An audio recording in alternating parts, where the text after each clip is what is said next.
नमस्कार, मैं हूं पूजा शर्मा। वक्त है आज के शब्दबाण का। केंद्रीय मंत्री गिरिराज सिंह ने एआईएमआईएम चीफ असदुद्दीन ओवैसी पर किया शब्दों के बाण से हमला। कहा, ओवैसी के अंदर जिन्ना का जिन घुस गया है, इसलिए वो देश को तोड़ने की कोशिश कर रहे हैं, मुसलमानों को भड़का रहे हैं, लेकिन ऐसा होने नहीं दिया जाएगा।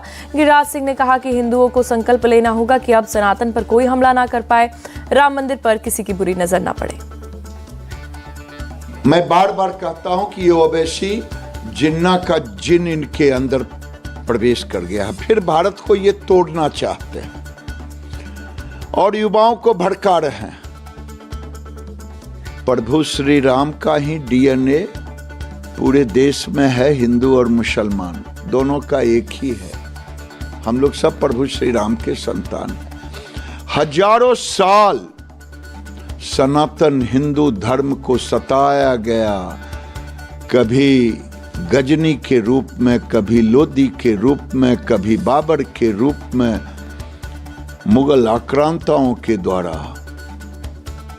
ये हिंदुओं को सताया गया। फिर अंग्रेज आए, प्रभु श्री राम तब तक कैद रहे टेंट में। 22 तारीख को अब जो समय है हिंदू पुनर्जागरण का, सनातन हिंदू पुनर्जागरण का, मैं युवाओं से कहूंगा जागो और पुनर्जागरण का समय है। हर घर में दीपक जलाओ। बीएसपी के कार्यकारी अध्यक्ष आलोक कुमार ने भी ओवैसी पर दागे शब्दों के बाण।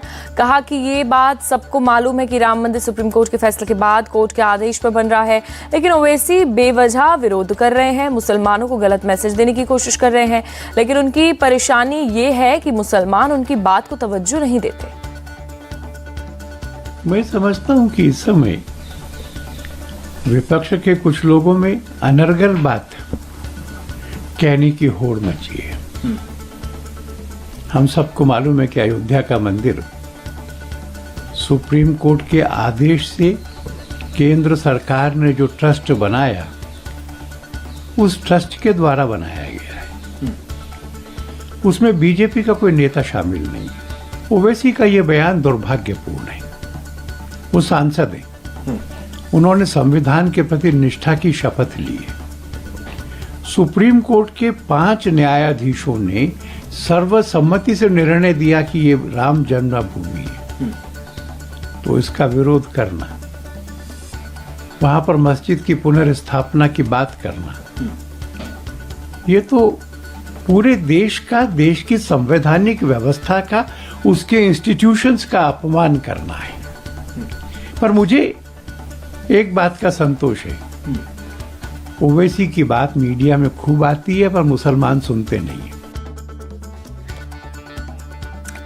ओवैसी के बयान पर रामलला के मुख्य पुजारी आचार्य सत्येंद्र दास नाराज हो गए। कहा कि ओवैसी चाहे कुछ भी कहे, कितना भी भड़काने की कोशिश करे, लेकिन उससे कोई फायदा नहीं होगा। रामलला के मंदिर को कोई 1 इंच भी नुकसान नहीं पहुंचा सकता। अगर कोई कोशिश भी करेगा तो सीधा कब्रिस्तान जाएगा।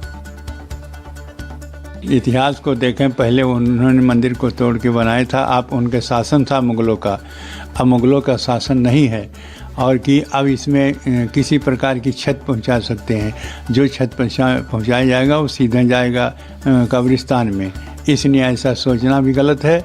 और जो भड़का रहे हैं जवानों को, भड़काए थे रहे, यहाँ जितने आए हैं यहाँ छत पहुँचाने के लिए, जब विवादित रामलला त्रिपाल में थे तब भी यहाँ आए थे, और आए और सब यहाँ मारे गए और उनका कब्रिस्तान यहाँ बन गया। ऐसा जो भी इस विरोध में बोलेगा उसका केवल कब्रिस्तान बनेगा और कुछ नहीं बनेगा। रामलला का एक इंच भी कोई भी क्षति नहीं हो सकती।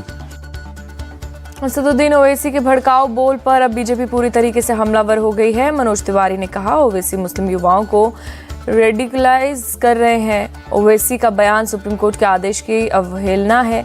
सबसे बड़ी अदालत को इस पर संज्ञान लेना चाहिए। ओवैसी का बयान पूरी तरह से भारत की न्यायपालिका के विरुद्ध है और उनके बयान में स्पष्ट रूप से देश के मुस्लिम यूथ को भड़काने की कोशिश है और मुझे लगता है कि इसका संज्ञान लिया जाना चाहिए। वो स्पष्ट रूप से कह रहे हैं कि किसी भी मुस्लिम यूथ को पढ़ने की ज़रूरत नहीं है, किसी मुस्लिम यूथ को काम करने की ज़रूरत नहीं है। बस उनको मस्जिद बचाने के लिए और मस्जिद किस प्रकार से ऐसा बयान ये लोग दे देते हैं संवैधानिक पदों पे रहते हुए। हम सन्न हैं लेकिन देश में कानून तो है और मुझे लगता है इसका सो मोटो लेना चाहिए माननीय सुप्रीम कोर्ट को, जिन्होंने राम मंदिर पे फैसला दिया है। योगी आदित्यनाथ ने कहा कि हमारी सरकार एकता और राष्ट्र के सशक्तिकरण के लिए काम कर रही है। विपक्षी दल जाति को आपस में लड़ाकर अपना हित साधना चाहते हैं। समाज के विद्वेष पैदा करने का प्रयास खतरनाक है। ऐसे लोगों से सावधान रहने की जरूरत है। एकता और एकात्मता के लिए कार्य करेंगे। जो लोग फूट डालने का काम कर रहे हैं, जाति के नाम पे भिड़ाने का काम कर रहे हैं, समाज में विद्वेष पैदा करने का काम कर रहे हैं, गरीबों के हकों पे जो लोग डकैती डालते थे आज उनको जाति नजर आती है। आज वे विभाजन के नाम पर तमाम प्रकार से अन्य समाज में खाई को चौड़ा करने का प्रयास कर रहे हैं। ऐसे लोगों से सावधान रहते हुए हम समाज की एकता के माध्यम से राष्ट्र के सशक्तिकरण के लिए कार्य करेंगे।